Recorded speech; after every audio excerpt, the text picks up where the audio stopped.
Bismillah, alhamdulillah, assalatu vassalamu ala rasulillah. Assalomu alaykum, hurmatli kuzatuvchilar, ko'rarmanlar. Bugun biz Iqtidor podkastida o'tiribmiz. Xudo xolasa, bugun suhbatdoshlarim Ulug'bek Nigmat, Iqtidor School, Iqtidor maktabini akademik direktori hamda katta ustozimiz, Iqtidor maktabining kimyo fan o'qituvchisi Asqar aka bilan bugun inshaalloh suhbatlashamiz va men Iqtidor podkastining yana bir mezbonlaridan biri Eldor Yulchiyev, Iqtidor maktabini o'qituvchisi hisoblanaman. Xo'p, bugungi mavzuni aytishdan oldin bizda bitta an'anamiz bor. Har podkastning avvalida biz bir iqtibos o'qiymiz va ana shu iqtibosning orqasidan butun boshli mavzuni suhbatlashamiz. Nima bo'ldi? Mayli endi. Voyagim. Xo'p. Janob ekansiz. Assalomu alaykum ustozlar. Assalomu alaykum. Va alaykum assalom. Xo'p, bugun haftani, ya'ni dastlabki kunlarida turibmiz. Ozgina og'ir kunlar bo'lyapti, lekin kelganingiz uchun rahmat. Shu kunlarga qaramasdan, ba'zi bir muammolarga qaramasdan. Xo'p, bo'lmasa men iqtibos o'qisam Ulug'bek aka, Asqar ustoz va keyin shu mavzuga gaplashsak. Men Farid Zakariyaning Erkin ta'lim himoyasida kitobidan bir iqtibos keltiraman. Farid Zakariya aytadiki, Garvardning afsonaviy tarixchisi Samuel Eliot Morrison rezidensial tuzilma, ya'ni talabalarning yashab o'qiydigan joylarini o'ziga xos afzalliklarini aytib o'tgan ekan. U Garvard tarixchisi quyidagi jumlani aytgan.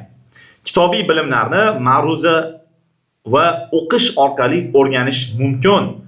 Biroq bebaho insoniy fazilatlar faqat bir jamoa a'zosi sifatida yashab, o'qituvchilar va bir-birlari bilan yaqin va doimiy muloqotda o'qib o'rganish, bahslashish, birga ovqatlanish, birga o'ynash va ibodat qilish orqali shakllanishi mumkin xolos degan ekan.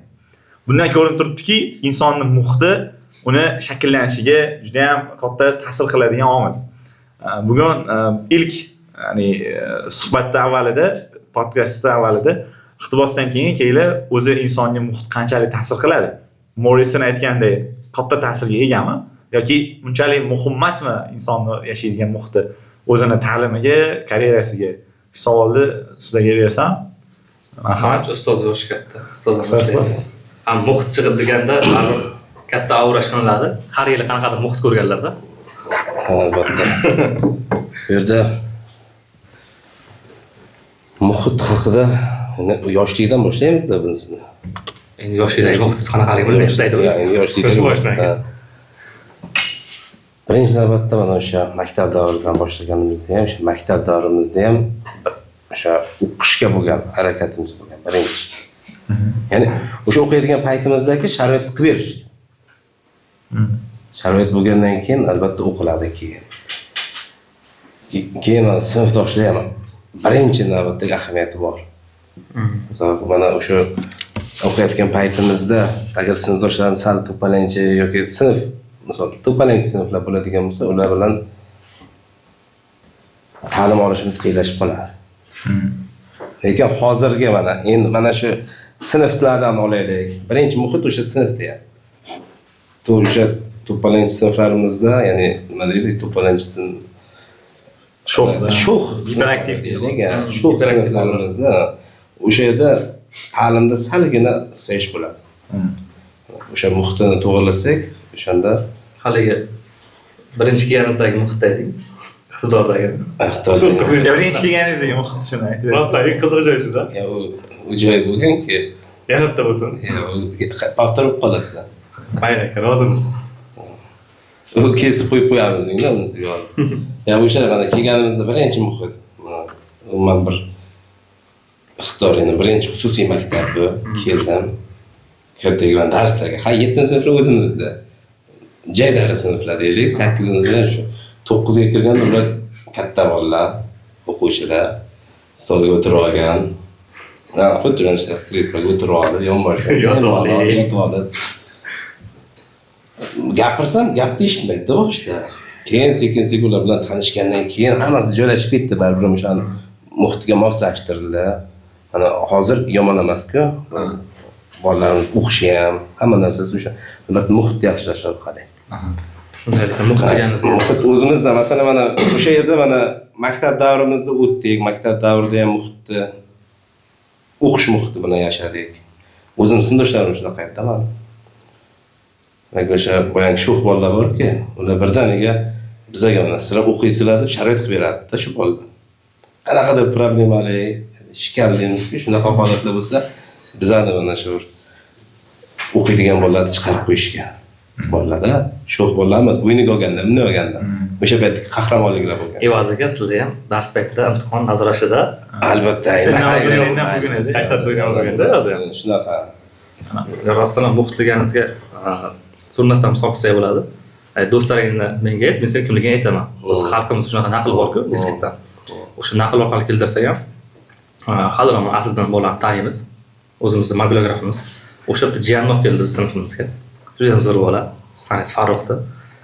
To'polonchi, qanaqadir boksga borgan bola, juda sho'x edi. Bizning sinf haqiqatan ham sho'x o'zi, sinf jihatdan. Lekin bolalarning intizomi menga qarab o'zgaradi, sinf rahbariga qarab o'zgaradi. O'shanisi mana shu bola ham yo'qolib ketdi. Ya'ni jamoat ichida bitta to'polonchi bola ko'rinmadi, yo'qolib ketdi. Muhit ta'sirida. Muhit har doim odamlarni o'zgartiradi. Bu baribir tan olishimiz kerak bo'lgan haqiqatlar bittasida. Atrofdagi do'stlar o'zgartirgan. O'shanaqa holati ham bor-da, o'sha muhitni o'zgartirishga sabab ta'lim endi masalan bilim oladigan o'sha bilimli muhitga qo'yish yoki robototexnikamiz bu soatda gaplashamizmi? Robototexnika. Ya'ni internet bo'ladimi yoki boshqa bir gadjetlar bo'ladi. O'sha muhitga qo'ysa, o'sha muhitga qarab ketaveradi-da bola ham. Anaqa, men hozir savolni ikkiga bo'laylik-da. Asqar ustoz, Ulug'bek aka, maktab davringlardagi muhitni qisqacha aytib bersanglar-da. Keyin universitetda уже bakalavr darajada o'qiganinglarda, o'tdagi muhitni menga juda ham qiziqdi, chunki siz umuman boshqa soha, siz ham umuman boshqa sohada o'qigansiz. Men boshqa dunyoda, boshqa alohida sohada o'qiganman. Shuni bir bo'lishsaydi va maktab muhitini keyin men aytardim, alohida to'xtalsak maktab muhitiga. Shu o'rinda siz aytdingizki, Ulug'bek aka, muhit o'zgartiradi. Siz ham shunga qo'shildingiz. Ya'ni biz Morrisonning gapini, Elliot Morrisonning gapini qo'llab-quvvatlayapmiz. Men atom odatlarining kitobida James Clear'da ajoyib o'qigandim-da ibora. Xuddi ya'ni muhit o'zgartiradi deganda, agar sen degan farzandingni NASAda o'qitmoqchi bo'lsang, deyapti kitobda. Siz o'sha xonasiga bolangiz tug'ilganidan to deylik balog'at yoshiga yetguncha xonasida NASAni raketachalari, Saturnni degan bo'lsa maketlari, Marsning maketlari bo'lsin, kerak bo'lsa divanida NASAning emblemasi tushirilgan bo'lsin, logolari deyilyapti-da. Bu farzand kelajakda albatta NASAda ishlaydi. NASAda hamma ishlayvermaydi, lider insonlar, top darajadagi aqlli odamlar ishlaydi. Mana shu darajaga chiqish uchun farzandingni shu muhitda katta qilgan. Yoki 3 yoshlik bolani biz Messining futbolkasini olib bersak, Ronaldoni hozir deylik Husanov futbolkasini olib berib, Manchester City qilib tashlasak xonasini, u bola albatta futbolchi bo'lishi mumkin deydi, James Clear. Xuddi shunaqa muhit o'zgartirishiga ishonchimiz komil menimcha. Shu maktabdagi muhitni siz aytib berdingiz. Ulug'bek aka, sizda qanaqa maktabda muhitlar bo'lgan? Juda uspokойся bo'lgan. Juda xotirjam. Juda xotirjam. Chunki to'polon degan narsaga arallash xuddi bu yerga yo'g'roq edi. Sabab tog'am direktorda tan olaman. Shu birinchi to'polon qilganimda birinchi menga keladi kaltak. Kaltak gapishi birinchi menga tosh ko'riladi. O'sha hisobiga doim o'zim tiyib yurishga majbur bo'lganman. Ko'p hollarda.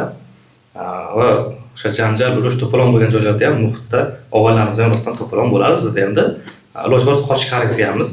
Lekin keyin baribir aytganingizdek muhit deganda menga ko'proq maktabdagi muhit emas, uydagi muhit ta'sir qilgan. Ya'ni uyda bizda opam, akam hammalari o'qishda, men kenjaman. Ular o'sha o'qish muhitida ketyapti. Men ulardan ajralib qolib to'polonchilik yoki ko'cha muhitiga o'tishga ilojim yo'q edi. Chunki uyda ko'proq muhitim bo'lardi men, maktabdan tashqari. Hozirgidek mana o'zimiz maktabdagi o'xshab 8 soatlik dars emas edi. Obedgacha 6 soat dars, birgacha, birdan keyin to 12-1gacha yoki ertasi soat 8gacha uydaman ko'proq. Ya'ni muhitim uyda shakllangan, shuni hisobiga menda bilimga bo'lgan talab yoki bilimga bo'lgan muhit kuchaygan. Va ko'cha muhiti kamayganligi uchun men o'ylayman maktabdagi muhitim unchalik ta'sir qilmagan menga. Lekin juda to'polonchi muhit edi. Rahmat. Anaqa ustoz sizga savol bilan murojaat qilmoqchiman. Ulug'bek akadan olgan ma'lumotimga. Ulug'bek aka aytdilarki, maktabda o'qiganman, obedgacha o'qilgan. Men litseyda o'qiganman. Litseyda obedgacha o'qilmasdi, kechqurungacha o'qiladi. Faqat shanba, yakshanba kuni uyga kelardim. Shanba, yakshanba kuni to'g'risi kirimni ko'tarib kelardim onam oldiga. Endi davlat maktablari siz o'qigan davrda necha soat o'qitgan? Muhit qanaqa bo'lgan? Shuni agar biz endi uzoq tarix emas aslida. Qiziq. Endi maktabga shu ertalab borsak, obedgacha darsimiz tugagan. Bo'ldi, keyin bitta joydan xafa bo'lganman, men birinchi kursimizda, birinchi sinfda ustozlarim meni kechga olib qolishmagan. Gruppa deydi-ku. Gruppaga olib qolishmagan. Mana Bu gruppa degan nima degani? gruppa deganda biz gruppa derdik, o'sha Ustozlar turishlar olib qolishganmi? Ha. Endi uni men xafa bo'lganman-da. U yoqda kimni olib qolishar ekan? O'zlashtira olmaydigan bolalarni. Kechgacha olib qolib. Bu yoq orzu qilganlar. Men orzu qilganman-da. Maktabda qolgisi kelganda, to'g'ri. Maktabda qolgim kelgan emas. Nimaga ular olib qoladi, men olib qolmaydigan birinchi xafa bo'lganman. Qizg'anish. Fanni qizg'anish. Fanni qizg'anishmi? Endi men bilmaganman. Undan keyin bilsam, u o'zlashtira olmaydigan o'sha to'garak pullarni, repetitor pullarni berdingizki, xuddi shunaqa holat bo'lganda, o'sha ustozlarning o'sha pul yig'ishgan, masalan, necha pullardir yig'ilgan. Lekin o'sha paytda nimaga mendan so'rashmaydigan fikr ham o'tganda. Lekin mana birinchi sinf rahbarimiz ham, keyingisi ham mana keyingi boshlang'ichdan keyingi holatga bo'ladi. O'sha paytda biz 9-sinflarga borganimizda sinf rahbarimiz o'sha Husan va Zulfiya opamiz bizga juda katta sharoit berganlar. Ikkita bolaga. Sinfdoshim bilan o'tirib mana shu aynan biz kimyo, biologiyani o'qishimiz uchun sharoit qilib bergan. Farhod Safarov bilan birga o'tirib, uniga borib, menga kelib shu birgalikda dars qilardik-da. Muxtiylar kichkina bo'lsa ham o'zinglarning muxtiylar bo'lgan. O'zimizning muxtimiz bo'lgan. O'sha joyda bizlar uydagilarimiz ham o'sha har tomonlama qarab turishganda baribir. O'sha sharoit qilib berishgan. Birinchi navbatda shunaqa narsa. Mana o'sha maktabimizda ham mana bitta partaga o'tirardik, boshqa fanlarga qaramas ekanmiz-da. Hozir ham iloji boricha shunaqa o'qiydigan bolalarni sharoitini qilib berishga harakat qilaman. Chunki vaqt yetmasligi hisobidan yoki bir narsa hisobidan bolalarga imkoniyat qilib berishimiz kerak-da. Chunki 3 ta, 4 ta, 5 ta fandan hozir qoladi. Shu. Men o'zim qisqacha to'xtalsam-da. Sizlar fikrlanishdi. Bizga qo'ysam. Xo'p, bo'ldi. Anaqa men 6-sinfgacha Chinoz tumanidagi 18-maktabda o'qiganman. Va muhit qanaqa bo'lgan? Ulug'bek ham aytdilar, obedgacha o'qilgan. Obeddan keyin uyga obedda kelsak, obeddan keyin koptaga olib ko'chaga chiqilgan. Majburan 4-sinfda ingliz til berishgan meni. İngliz tiliga borsam borardim. Haftada 3 marta o'sha paytlar darsdan chiqib kirardik, bo'ldi. Ya'ni maktabdagi o'rtoqlarim, o'quvchilar boshqa bo'lgan. Sinfdan tashqari uyga kelganimdagi o'quvchilar umuman boshqa bo'lgan. Repetitorga boradigan o'quvchilar boshqa bo'lgan. Shuning uchun tanish bilishim ko'p, ammo lekin muhit doim o'zgargan. Ya'ni repetitordagilar maktabda boshqa, ya'ni men maktabdagi o'rtog'im bilan birga o'ynamaganman. Hovliga chiqib, chunki uzoqdan borardik maktabga. Men bilan ikkitagina o'rtog'im bo'lgan bo'ldi. Xullas muhit to'liq shakllanmagandi. Mani Morrison aytgandek, birga ovqatlanish, birga bahslashish, birga o'ynash, ya'ni biz birga ibodat qilish deganda, bu chunki Garvardda cherkov bo'lgan ekanda, universitet ichida. Mana shunaqa muhitda katta bo'lsa deydi, bola zo'r o'sadi deganda Morrison. Bizda bunaqa bo'lmagan, lekin 7-sinfda litseyga borganimda, litseyda boyaga obedgacha o'qirdik. Soat 2 da darsimiz obed qilib olardik deydi. Tushlikdan keyin soat 5 da mutolaa degan fan bo'lardi. Mutolaa degan fanni hozir nima deyapmiz maktabda? Study. Study emas, study. Study degan darsimiz bor. Mashq. Bolalar dars qiladi va bizda 4:20 da olib ketishadimi? Biz 5 dan keyin 6:30 gacha o'tirardik-da. Va 6:30 da kechlik. Undan keyin yotoqxonaga kirib internet bo'lgan. Internet maktabi degan bo'ladi. Litsey bo'lgan, akademik litsey. Juda ham menga ta'siri kuchli bo'lgan. 7, 8, 9, 10, 11 o'qiganimdan keyin men eng katta foydani shu yerdan olganman. Eng katta manfaatni shu yerdan olganman. Ya'ni o'sha litseydan olganman. Demak, muhit meni bitta joyda yashashligim, hali xuddi kazarmaga o'xshab yashashligim foydali bo'lgan. Men Garvardda o'rgandim-da, siz kartasiga Google Mapsga kiringda, siz yoki xohlagan inson dunyoning eng kuchli universitetlarini qarasin, hammasi bitta joyda. Kampus deydi-ku, bir joyda joylashgan, yotoqxonasi ham, ovqatxonasi ham, fakultetlar ham bitta joyda joylashgan. Boshqacha aytganda, Jahon tillari universiteti Farxatskiyda filiali bor. Mana yerda bitta filial, 5 kilometrda bitta filiali ham emasda, bir joyda yig'ilgan universitet. Mana shunaqa universitetlar menimcha, mana shunaqa dargohlar kerak. Mana shu aytganingizga bir narsa esimga tushdi meni. Biz abituriyentlik davrimizda oldinlar 1 oylik degan narsa bo'lardi. Shu 1 oylikka Toshkentga ketardik. Kvartira zakaz qilingan. Kvartira emas, qaysi yotoqxona olinardi. To'liq. Yozda yotoqxonalar bo'sh bo'ladi. Yotoqxonalar bo'sh bo'ladi-ku yozda. Shu 1 oylik, masalan, 1-avgust bo'ladigan bo'lsa, 1-iyul kuni ketardik. Imtihon 1-avgust aniq-ku. Keyin hujjat topshirishga 15larga ham chiqib kelinadi bu. Ertalabdan turib o'qish boshlanadi. Hammasi rejalik edi. Kun tartibi bor. Kun tartibi bor. Mashalloh. 12 gacha bo'ladimi? Endi siz aytgan narsangiz 5-6 gacha deyapsiz, endi bunisi 12 gacha davom etadi. Kechqurun 12 dan Ertalab masalan 7 6dan boshlansa yoki 5 dan boshlansa, bu 12 gacha davom etadi. Qorako'l tizimi ekan-da. O'qituvchilar 5-6 o'qituvchi bor. Hammasi mana ishlanmagan masalalar bo'lami yoki tizim bor-da, endi o'zi o'qituvchining tizimi bo'lgan. O'sha paytda shunaqa narsalar qilingan. Ajoyib. O'rtada bir ikkita sabablar bo'lib qoldi, ovqatdan zaharlanish bir narsalar bo'lib, u odat yo'qolib ketdi. Mana hozir ham biz 1 oylik ochamiz. Hamma narsasini qilib berishimiz mumkin. Lekin shu oxiridagi voyat ibodat dediz, bir narsa o'shalarga yetmay qoladi-da biz vaqtimiz. Chunki o'sha paytda ularga javob berishimiz kerak. Shuning uchun ham qanaqadir men hozirgi kunda o'sha bolalarda aynan abituriyent salgina yetishmaydigan joylar seziladi. O'sha muhitni biz qilib bera olmayapmiz-da. Hozir olib qilsak bo'ladi, masalan, bitta joyda olib qilsak bo'ladi. Uni javobgarligidan qo'rqamiz. Universitetda qanaqa muhitda katta? Ya'ni katta bo'lgansiz, g'alati bir savol. Universitetda Menimcha universitet katta bo'lmadi. Universitetda haqiqiy katta bo'lish bo'lyapti. Menda shunaqa. Malida iqtisodiyotda sekin o'sib bitta ko'tariladi, pikka chiqadi. O'sha pikka chiqish bo'lgan menimcha hammalarda. Menda ham shunaqa, to'g'risi. Universitetda qanaqa muhitda bo'lgan o'zi so'z. Menimcha men aytgan, Nurisin aytgan muhit bo'lgan. Bahslashgansiz, birga mutolaa qilgansiz, birga koptok o'ynagansiz. Birga yurgansiz, birga ovqatlangansiz-da, ishtoqli birga yurgansiz. To'g'ri ma'noda aytyaptilar. Birga yurgansiz. Bilib qoldingiz biz. O'sha qiziqda universitet barcha katta qilgan hammamiz. Birinchi kursga men kechikib kirganman o'qishga. Bir yil ikki yil yiqilib, haliga tashmadan yiqilganlar, ikkinchi yildan yiqilgani noiloj guruhi bo'lardi-ku. Noiloj bo'lib, shu milliga kirishimiz kerak ekan dedim, milliga kirganman. Milliy universitet. Keyin mana o'sha joyga tasavvur qiling, 3 yil kutgan narsangiz orzu amalga oshadi. Siz auditoriyaga kirib borasiz. Shuncha kutib kechki borganman-da. Kechki borib shunday kirsam 100 ta odam bor. Talaba, 100 ta talaba. Qizim bor hammasi. Birontasini tanimaysiz. Kirib bordik. Yana o'sha birinchi kundan kechikish. Tanış olamiz endi, baribir hali ko'pchilik bilmaymiz. Bitta tanishim, bitta o'zim sindoshim, men bu yoqdagi bir patkurs o'qiganimiz chaqirib qoldi. O'sha bilan birga muhitga moslashganda biz keyin. Undan keyin mana o'qiymiz. Baribir ham bitta bizda narsa bor, o'qishga kirib olguncha degan fikr bo'lardi-da. Maqsad plan ko'rishdi. Abituriyent qiynalib o'qishga kirdi.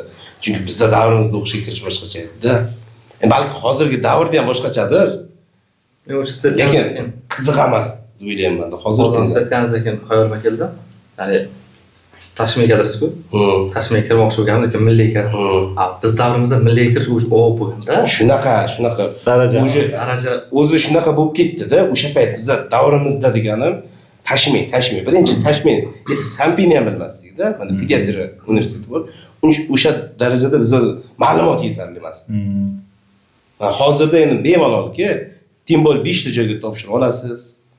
Ya oldindan balizni ko'rasiz. Oldindan. Pulingiz bor, bozorga borib xohlagan emas, yetgan narsani ola olasiz. Shuna haq qo'yildi. Lekin men buni olib qo'yaychi, balki pul tushib qolar. Yetsa olaman degan narsa edi-da oldin. Mana shu lekin hozirgi siyosat bor-ku, ya'ni boyaga ta'lim siyosati. Ya'ni rahmat. To'g'rilaringiz uchun. Ta'lim siyosatida meni fikrimda bu. Hozirgi administratsiyani fikri shuki, bu qancha ko'p bakalavr oliy ta'limda o'qiganlar bo'lsa, shuncha ko'p davlat rivojlanadi. Ya'ni men fikrimda bu statistikada shunday ekan, qancha ko'p aholini qancha foizi oliy ta'lim olgan bo'lsa, oliy ma'lumotli bo'lgan bo'lsa, davlatning rivojlanishiga juda ham katta ta'sir qiladi. Shunaqa bir bor, tendensiya bor. Nimadir o'rganasizda, endi mana dunyo qarashingiz o'zgaradi. Siz mana bu joyda boshqa muhitdan chiqib borib universitetga kirasiz. Institutga kirib qoldingiz, barib o'z nimadir o'rganib chiqasiz o'shanda. Chunki bu yoqqa bir qanaqadir o'tirmaydi-da, ustozlar. Nima deyiladi? Massasi bor, bosim bor. Professor ham. Professorlar, professorlar. akademiklar. Ular bilan suhbatlashasiz.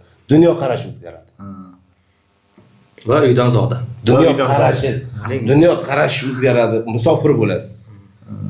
Musofir bo'lgandan keyin albatta aniq musulmon bo'lasiz. Yaxshi musulmon, yaxshi musulmon bo'lasiz. Anaqa men universitetda ukamni 9 ta universitet topshirib bitirganmizda. Bittasi kirgan, aytmayman qaysi kirganini. Yaxshi kelgan karyera qilib ketdi. O'sha o'zining sohasida, ya'ni psixologiya o'qidida. O'sha xavfsizlik idoralarida keyin karyera qilib ketganda. Shu ya'ni nima demoqchiman? Universitetda o'qigan inson baribir yo'lini topib ketar ekan-da ko'proq. Ya'ni topib ketish ehtimoli ko'proq bo'ladi. Bu davlatni insonlarning ishsizlik darajasi bor-ku. Shu kamaygandan keyin iqtisodiyot ham o'sadi-da. Bir-biriga bog'liqlik joyi bor. Shuning uchun bir-biriga qaram bo'lib qolmagandan keyin shunaqa bo'ladi, o'sish bo'ladi. Ulug'bek, siz qanaqa muhitda o'sgansiz? Qo'shtirnochida katta bo'lgansiz universitetda. Universitetdami?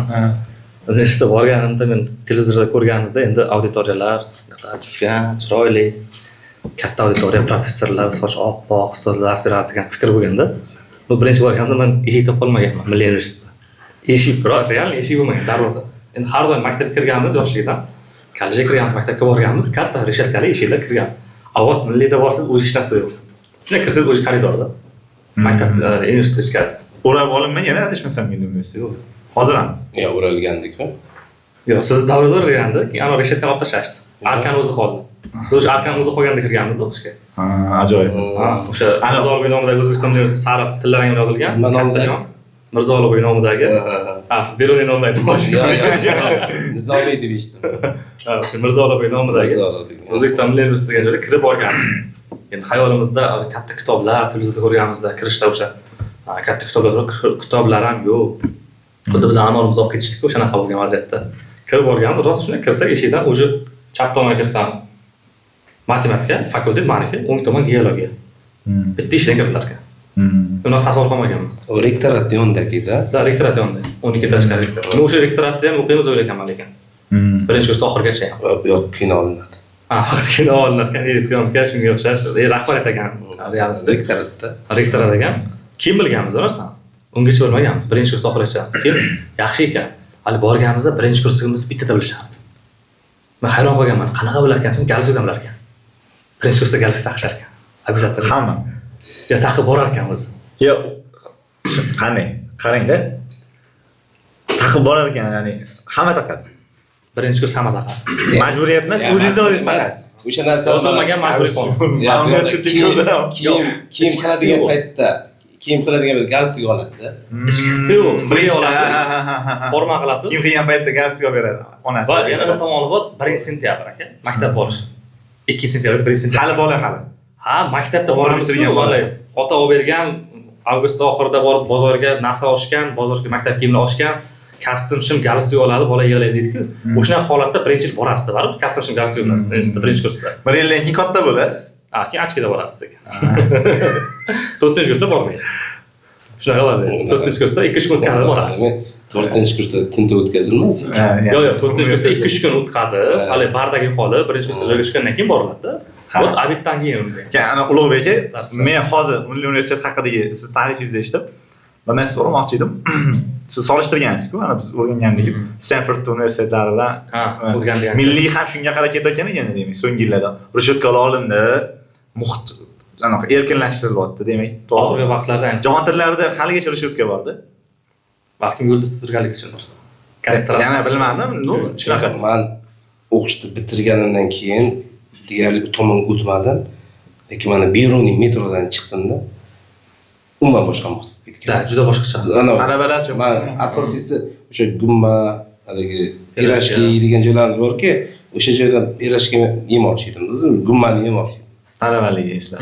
Talabalik eslab. U joy yo'q. Oltin davr hali ham bor ekan. Ha, Kafe borku. ha. Hali ham turibdi. Yo'q. Ko'rdim-da men. Kamolaxon bu yoqda turgan ekan. Turibdi, Kamolaxon turibdi. Endi birga o'qiganmiz. Endi hozir masofaviy kursdosh davrlar oshgan. lekin hozir mana siz aytgan davrda siz Yangi O'zbekistonda talabasiz. Shunday. Lekin menga Milliy universitet hammasidan ko'ra yoqqan tomoni zurganki, o'qimagan talaba qolmaydi dedi. Ya'ni u mayli balkim bilimni me'yorga bera olmas yoki taqiqlar qo'yib, tartiblarda qo'yib, davay deadline qo'yib oldiga mana shungacha o'qiysan, mana qilasan deb sessiyalarga yiqitmas, ya'ni o'qitmas. Lekin odamni har qanday talabani o'zini ustida ishlashga majbur qilardi. Judalar.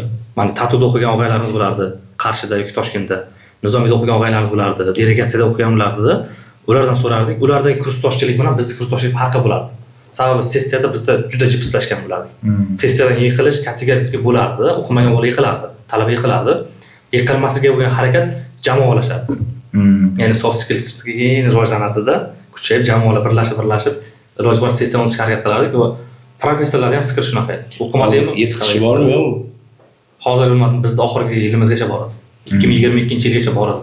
Kredit ta'lim modul tizimi Ana shu Bizdan keyin kredit bo'lib ketdi. ana shu kredit ta'lim nima hali o'zim bilmayman, chunki u davrda o'qimaganman-da. Mana o'shanda kelgan. Lekin men bir narsani bilaman.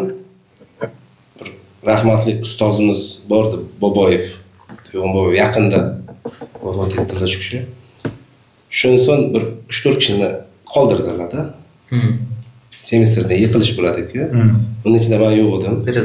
Perezdacha deyiladi, qayta topshirish qoldirildi. Keyin bir bola kursdoshi Nuriddin yaxshi og'aynimiz. Shu bola yiqildi endi. Boshida unchalik darajaga e'tibor qilmadi. E'tibor qilmadi. Bo'ldi, ha, olamizda dedi. Ustozni boya aytganlarga o'sha ustozda shunday dunyoqarash bor, bolani o'qitamiz dedi. Endi o'zlarining qanaqa ideyalari bo'lganda. O'sha polimerlar kimyosidan dars berardilar. O'sha polimerlar kimyo kitobni o'zlari yozganlar. Boboyev ustozlar. Bu o'sha kitobni o'qib, u ustozdan ham zo'r bo'lib ketdi.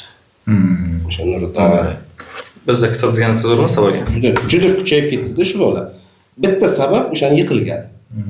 Men so'rayman undan bu. Menga mana shu narsani tushuntir desam, shunaqangi tushuntirib beradi menga. Ko'p narsani men o'zim o'rgatgan ekan shu bola. Bizda institutga borganimizda ustoz kirganlar, endi ismdan aytish va hurmat yuzasidan. O'sha kirdilar, gapirdilar, dars o'tdilar. Qadrli bolajonlar, qadrli o'quvchilar, talabalar, bugun sizlarga mana bu palon mavzuni o'tamiz.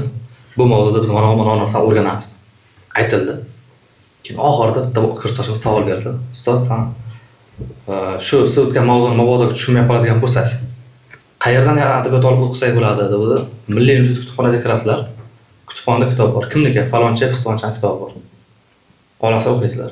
Hop, tushdik, kitobni oldik. Birinchi bitta shuni ochdik. Qadrli bolajonlar, bu fanda biz faloncha o'rganamiz. Ustoz aytgan gapini bir xilda. Kontekst bir xil. Qiziqdik. Darsga borib qolsak, boya muallif bilan ustozni sanglashlar qildik. O'zini kitobini aytgan ekan bizga. Shunaqa vaziyat bo'lganda. Endi biz endi hali kim nima inson aytasak, o'sha kitob yozgan, o'sha kitob o'zi bizga dars o'tib bergan. Nechinchi kursda bo'lgan holat? Birinchi kursda. Ishdan birinchi kursingiz bilinganda. Bayatski Galaksiyada o'qiganmiz. Galaksiyada o'qiganmiz, tip bo'lgan. Ustozlar ismini bilmagansiz. Ha, shunday. Bahslashishda bo'ladimi? Auditoriyada. Qanaqa darajada bo'ladi? Ya'ni Judalar. Dondonzikimi nima? Yo'q, bahslashish. Abi ya bahslash. Yo'q, men aytmoqchiman. Henry Ford mana bunaqa degan, Ulug'bek aka, yo'q, Roosevelt mana bunaqa degan, ikkovimiz tortishib qolsak, butun auditoriya qo'shilib ketganmi demoqchiman. Bularda hamfanda bo'lmasdi. Ya'ni ba'zi bir fanlarda bo'lardi. Qisqa fanlarda. Ya'ni shunaqa fanlar bo'larki, faqat ustoz gapiradigan fanlar bo'lardi. Ustozlar baribir darsi bor-ku, metodika bor har bir o'qituvchi, professorning. Qaysi ustozlar faqat o'zi gapiradi. Biz majbur bo'lardik eshitdik. Qaysi ustozlar bo'lardiki, shunaqa darsda mavzuni tushuntirib 2 minut, 3 minut yoki 5 minut, 10 minutda bu yerga gazda borardi, bo'ldi. O'zi bu yerda o'zimiz ketardik. Shunaqa vaziyat bo'lardi, biz ko'proq o'qiganmiz, 70 ta o'qiganmiz. Ustoz bu yerda gaz degandan keyin 30 ta bola qolib, qolgan 40 tasi abitga ketardi o'sha. Shunaqa vaziyatlar ham bo'lardi. Tushunadi. Bahslash fanga ham bog'liqda. Shu fan o'tirgan bo'lsa bo'ladi. Bizda fanga masalan, tabiiy fan, aniq nima chiqishini bilamiz. Tushundim. Gumanitar fanlarda albatta bahslash ko'p bo'ladi. Ularda mana bitta savol berilsa, uni 4 ta ham javobi ham to'g'ri-da. Bunday qarasangiz, hozir pedagogika, psixologiyadan bor-ku, savollar. 4 ta savol ham to'g'ri keladi. Suqrotga, Ibn Sinonga to'g'ri. Lekin bu yoqda Aflotunniki hamma narsa to'g'ri gap aytgan. To'g'ri. 4 tasi ham to'g'ri hisoblanadi. Endi podkast davomida demak muhit haqida bilib oldik. Ulug'bek shunday qilsam. Boyagi siz aytgan erkin ta'lim kitobini men o'qiganman-da. Bizlar universitetlarimiz hozir shu yo'nalish bo'yicha ketyapti deb hisoblayman. Ko'pchiligi o'sha Farid Zakariyan kitobida aytilgan bitta zo'r gap borki, Amerikani oliy ta'lim muassasalari har biri o'zini maxsus muhitiga va o'zini maxsus qo'riqlash tizimiga ega deyiladi. Shunaqa qo'riqlash tizimiki, Amerikada xususiy qo'riqlash tizimlari juda ham ko'p. Universitet o'zini moddiy jihatdan to'liq ta'minlaganligi uchun istalgan bitta qo'riqlash tizimi bilan o'zi hamkorlik qiladi. Istalgani bilan kuchaytiradi va o'sha qo'riqlash tizimiga o'zi aniq qo'yadi. Nima reglament qo'yib beradi. Sen mamlakat kiyimda yurasan, kirajdan formada talabalarga xalaqit qilmaysan, mamlakat qonun-qoidalariga aralashsan. Bunaqa vaziyatda aralashmaysan, o'zi qo'ya oladi. O'shaning hisobiga universitetlarda, ya'ni o'sha Amerikadagi universitetlarning birortasida ham deydi, politsiya xodimlari ko'rinmaydi. Oddiy formada yurishadi, bilinmaydi. Va shuni so'roqchi edim sizdan. Chalg'ib yoqib ketib qoldik. Men aylanib keldim baribir maqsadga. Men aytmoqchi bo'lganim, demak, qachon shunaqa muhit yaratsak, biz rivojlanar ekanmiz. Xudoga shukr. Nimaga iqtidor tanlagansan misol bersam, men aytaman, albatta muhit uchun. Chunki iqtidor schoolda, ya'ni iqtidor maktabida sizni farzandingiz 8 o'qishda keladi, 16-25 ga chiqib ketib bungacha bo'lgan davrda biz bu bolani, ya'ni xavfsiz o'ynashiga, darsda muhokama qilishiga, bemalol erkin fikr bildira olishiga va tillarni halol, pokiza ovqatlarni iste'mol qilishiga kafolatni olganmiz. Va o'sha maktabda o'qiyotgan farzandlarimiz ushbu muhitga tushganda qanaqa darajada o'zgarayotganini biz bilib turibmiz, ko'rib turibmiz. Mana shu maktabimiz muhit haqida gaplashaylik. Masalan, iqtidor maktabi muhit. Bu aytganingiz farzand 8:40 da keladi-da. 8:40 emas, 8:10 da. Dars boshlanish vaqtini aytadi. Ovqatlanish. Ungacha ham madhiya, qo'shiqlar, vatan haqida u muhitga ham bor. Keyin qisqacha aytib ketamiz. Ozgina ayting, men demak, olib kelib bo'lishaveramiz. Obedgacha men aytay. Keyin siz ayting. Obedda men aytib beraman. Xo'p. Iqtidor maktabida bir farzand yoki bir o'quvchi 8:10 gacha yetib keladi demak. Yetib kelish ta'minlanishi kerak ota-ona tomonidan va soat 8:40 da dars boshlansa, ana o'sha muddatgacha o'quvchi nonushta qiladi. Nonushtani demak shu to'lov hisobidan nonushta qilib bo'lgandan keyin 10 minutda, 20 minutda nonushta qilib bo'ladi va bizda 8:20 dan 8:40 gacha 20 daqiqa iqtidor radiosi eshitiladi. Iqtidor radiosida biz kunlik yangiliklarni biz ozgina musiqa qo'yishimiz mumkin va har kuni 9-8 sinf o'quvchilarimiz nutqligini oshirish uchun qo'lida mikrofon tutganda qaltirab qolmasliklari uchun, hayajonini nazorat qilishliklari uchun biz iqtidor radiosini o'ylab topganmiz. Radioni har kuni mas'ul bo'lgan o'quvchi olib boradi. Deylik, bugun X raqamli yoki Y raqamli o'quvchi, o'sha nomli o'quvchi tabiatshunoslikdan yoki tabiiy fanlardan yoki tibbiyotdan gapirishi mumkin. Demak, bizda 8-sinf o'quvchilarimiz bugun sun'iy intellekt haqida o'zlarini yozib kelgan materiallarini o'qib berishdi, radio eshittirishdi. Demak, bizda so'ngra 8:40 da dars boshlanadi va tushlikkacha dars davom etadi. Albatta ertalabki biz qiyinroq fanlarni qo'yganmiz. Misol uchun tillar o'rganish, ingliz tili, xitoy tili, undan tashqari matematika fanlarimiz ertalab oxlikdan o'tiladi. Masalan, kimyo fani ham, to'g'rimi ustoz? Keyin obedda, tushlikda ovqatlangandan keyin obedda ovqatlanishadi. Bu yaxshi bo'ladi ovqatlanish ham. Bilamiz, o'sha 5 kunda 5 xil ovqat va u ovqat retseptlari ham aynan hamshira tomonidan to'liq higiyenik jihatdan nazorat qilinadi. O'sha o'zimizda oshxonamizda ishlaydigan opalarimiz ham juda ham qo'lga opalar. Biz har kun o'zimiz ovqatlanamiz, shuni bilaman. Ayniqsa oxirgi vaqtlarda kiryapmiz. Va ovqatlanib bo'lgan zahoti bola 11:55 ovqatlanish kirsa, 12:55 gacha ketadi bu narsa. Bola 25 minut ovqatlanadi uzoq. 20 minut, 25 minut uzoq. Keyin bola bo'sh bo'ladi. Bo'sh bo'lgan vaqtda bolani biz bo'sh vaqtini shug'ullanishimiz kerakmi? O'zidan bolalarga yuqori informatika xona ochiq ishlaydi holatda. Sinf xonasiga kiradi. Elektron doskalar qo'lida.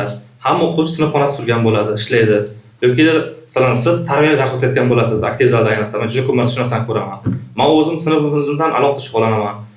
Obedda xullas bola bo'sh qolmaydi. Obedda 1 soat nima qiladi degan savolga bola bo'sh qolmaydi. Obeddan keyingi darslarimiz 4 soat davom etadi. 4 soatda nisbatan yengil fanlar.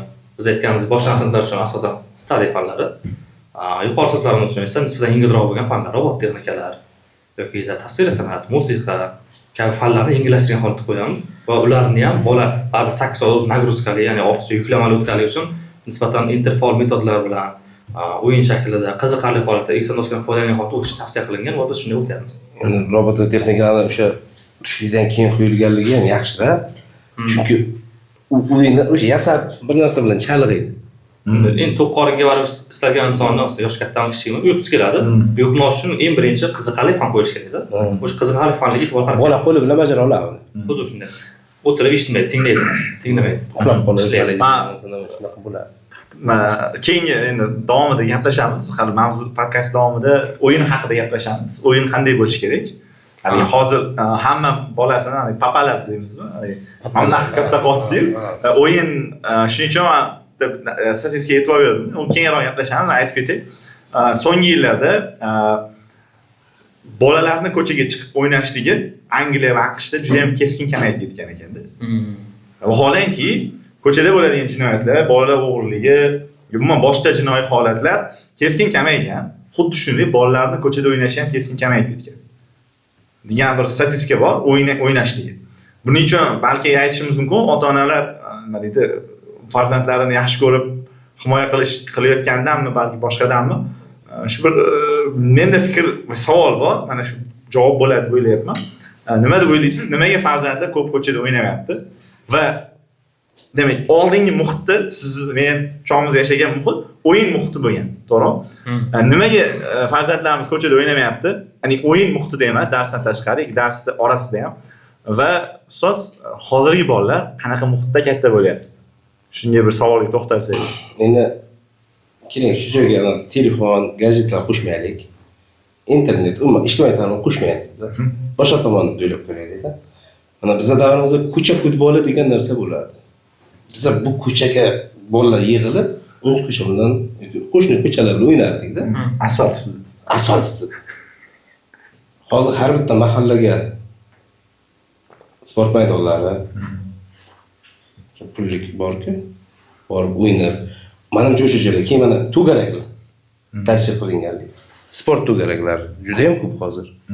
O'sha boks deymiz, karatemi, futbol masalan, oldinlar yo'q edi futbol to'garaklar. Hozirda bor. Mana o'zim farzandimni qo'yganman. U ko'chaga o'ynashga vaqti bo'lmaydi-da. Bu tomonda mana shular bo'lgani uchun ko'chada o'ynashga vaqti bo'lmaydi. Vaqti bo'lmaydi. Chunki uni to'garaklarga jalb qilinganligi. Nazorat endi baribir. Nazorat bo'lgan joyda keyin telefonda foydalanmaydi deylik umuman. Telefon o'ynaydigan bolalar haqida gapirmaymiz. Ha, telefon haqida emas. Gadjet haqida emas. Faqat aytganimiz mana o'sha tomoni ham ta'sir qilishi mumkin. Hozir bolalar yashab bersa bo'ldi. Ikkinchi tomondan erta ilm olish. Yashab bersa bo'ldi. Erta bosimga qo'yishma farzand. Erta ilm olish, alfa avlod baribir. Xolaymiz bu alfa avlod. Biz hozir o'qitayotgan avlodimiz va sizning papalar deganda qo'pol aytganda, shular o'qitayotgan avlodimiz alfa avlod ayniqsa, menimcha, meni fikrim, juda ham erta Pachemushkada o'zi men maktabimizda o'zimiz bilan Pachemushkada informatika o'qiyapti. O'qiyapti bolalar. Ha, Pachemushkada. Da, Pachemushkada informatika kompyuterni bilmaganman lekin. Men 9-sinfda probel bosgancha tayoq yeganman. O'shan kompyuterga. O'chirilgan kompyuter probel bosgan, shalloq yegan odamman. Avaz oxirida aytgan gap borki, kompyuter bizlar uchun xuddi shunaqa edi. Ha, tegma buzilar. Anaqa edi. Bitta o'sha knopkasini bosish. Ha, ovozladi. Hayajon. Bu xato emasmi? Ya'ni men aytmoqchi bo'lganim, men biz aytgan muhit, ayol aytgan muhit endi shakllanyapti-da. Stand-upda ko'rganman-da. Ya'ni farzandini nima deydi, maktabga bir olib borsa, hech narsa bilmaydigan farzandini birinchi sinfga olib borsa, ya'ni farzandingiz Pachemushkaga bormaganmi, bog'chaga bormaganmi, yozishni biladimi, o'qishni biladimi, ingliz tilini bilmaydimi hali deb savol bergan ekanda. Va u odam aytganki, yo'q men qanday o'rgatib kelaman? Ya'ni birinchi sinfdan o'qitishlar kerak-ku degan tushuncham bergan ya'ni. Bu men xato deb o'ylaysammi, to'g'rimi ya'ni? Burdaniga Nolavaydan Pachemushkadan informatika o'rgatishlik. Keling, bu narsani mana Qisqagina. Nima? Repetitor bilan bog'laylik. Masalan, menga 0 dan bola, umuman bir bilimi yo'q bola kelsa, birinchi so'rab ko'raman-da. Men salgina bo'lsa ham, bilim bo'lsa, men uni olib ketaman. Aniqroq osonroq olib ketaman. 0 dan olib chiqish qiyin. O'qituvchiga masalan o'zi ham bir tanlov oladigan paytda o'sha maktabgacha tayyorlovga borgani ma'qulroq-da. Ya'ni chizdirib o'tirmaydi-da u. Birdaniga yozdirib ketadi. Osonroq natija qiladi. Shu tomonda ota-onalarga taalluqli bo'ladi. Ya'ni o'sha Alisherga kelganda ham gaplashganimizda bitta zo'r fakt aytiladi, gapda aytib o'tdilar. Boshlang'ich sinfda bolalarning ota-onasi bolalardagi o'zgarishni kutadi. Yuqori sinfdagilar natija kutadi. Ya'ni boshlang'ich sinfdagi bolalarning ota-onasi o'zgarish kutadi, bo'ldi. Bola qanaqa o'zgaryapti? Ya'ni ozroq bilim bormi, nimadir o'zgaryaptimi, o'rganyaptimi, xarakterida o'zgarish bormi, o'shani kutadi, bo'ldi. Biz ular o'zgarishga bersak yetarli dedi. Ya'ni ular ota-onalar hozir shu narsani xohlaydi. Lekin yuqori sinf 5-sinfdan 11-sinfgacha bo'lgan o'g'illarning ota-onalari natija kutadi. Nima olyapti u? Nima qilib bera oladi keyin? Sertifikat oldim. Ha, o'sha narsa natija kutadi. Kelajakda o'shandan qilib soladigan bo'lsak ham ota-onalarga bog'liq bu joy. Ya'ni bolani ko'chada kamayganligi, boya estetika kamayganligi bunga bog'liq. Ya'ni bola boya ota-ona to'xta ikkita, to'rtta odam ota-ona bo'lsa, masalan, 3 tasi qo'ysa, 4-tasi majbur qo'yadi-da. Bu muhitga moslashadi ekan, boyagi muhitimizga keladi. Ota-onalar sababchi o'zi qila olmagan ishni bolalar qilishga harakat qilyapti. Va u bosqichdan-bosqich pasayib kelyapti yoshi o'shini. 5 yoshli bola Pashimishkada informatika o'qishi, haftada 2 soat, 3 soat ingliz tili o'qishi, 2 soat taekvondo o'tirishi. Volia deydimi fransuzcha. Yashab bersa bo'ldi-da o'li. Qiymat bu eplayotganligi inson moslashadi. Men bir bolachani bilardim-da. Onlayn arab tili dars berganman.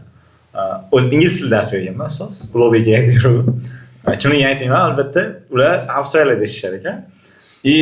Farzand bolakay birinchi sinfga chiqqan bir maktabga, Islamic school deydi, xususiy islomiy maktab bor ekan Avstraliyada. O'sha yoqqa berishgan ekan. Bola arab tilini boshlash birinchi sinfdan o'sha bolalar hammasi arab tilini bilar ekanda, qarang, yozishda o'qishda. Bu bola davlat Avstraliyaning davlat maktabini o'tgan.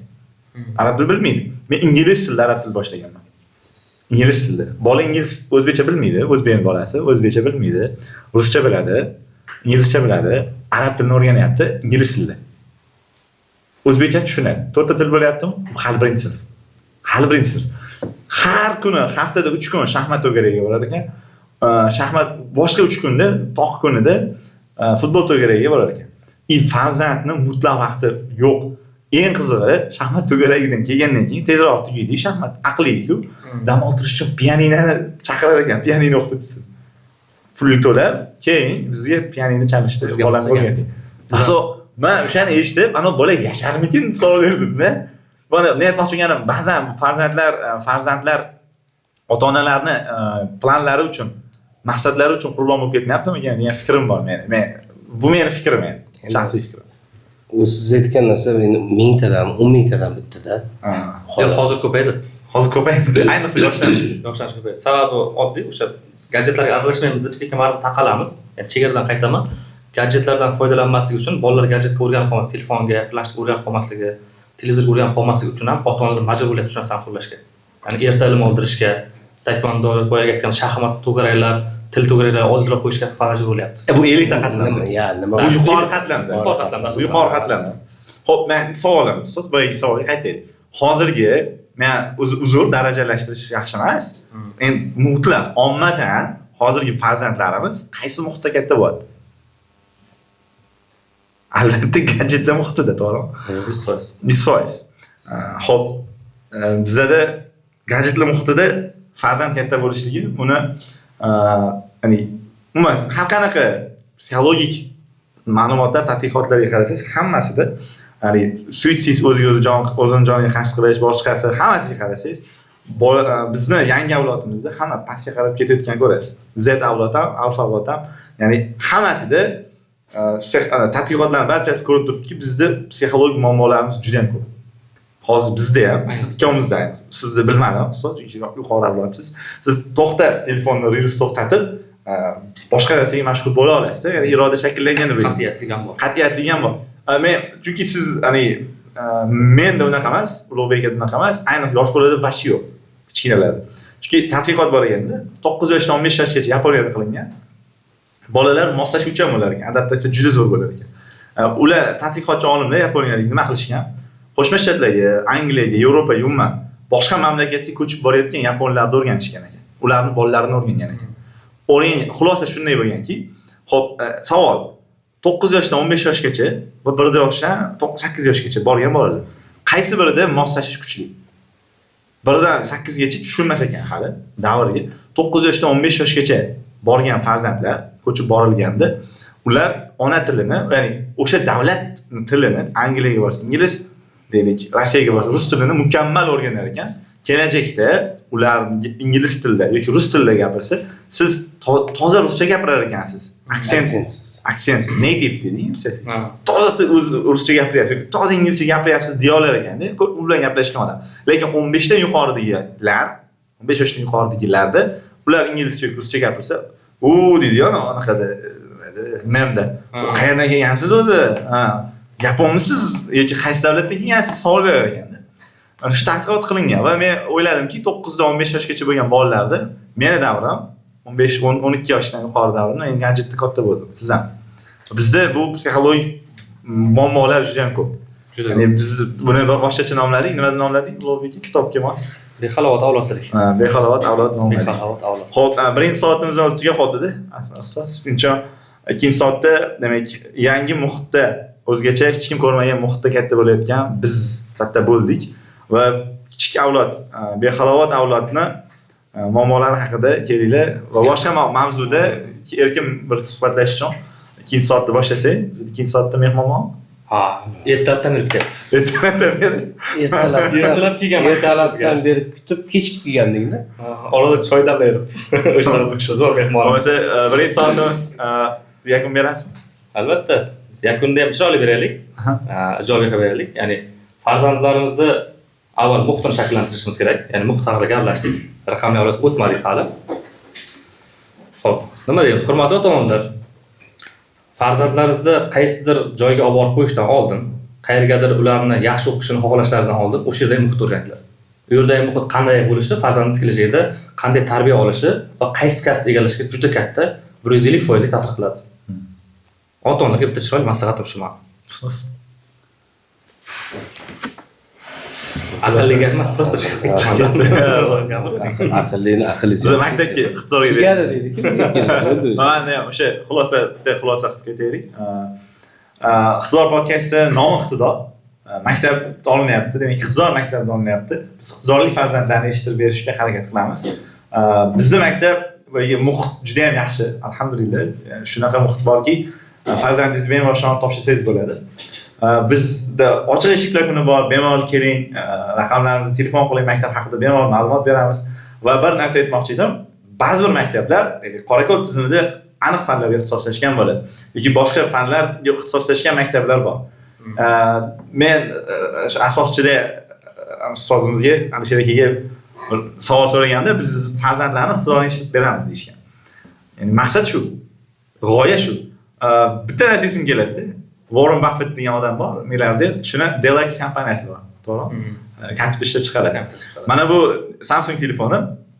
Bu Samsung telefoni deylik 64 GB nimasi, xotirasi yoki dyumi buncha, ekrani buncha, kamerasi 16 megapiksel bo'lishi mumkin-da.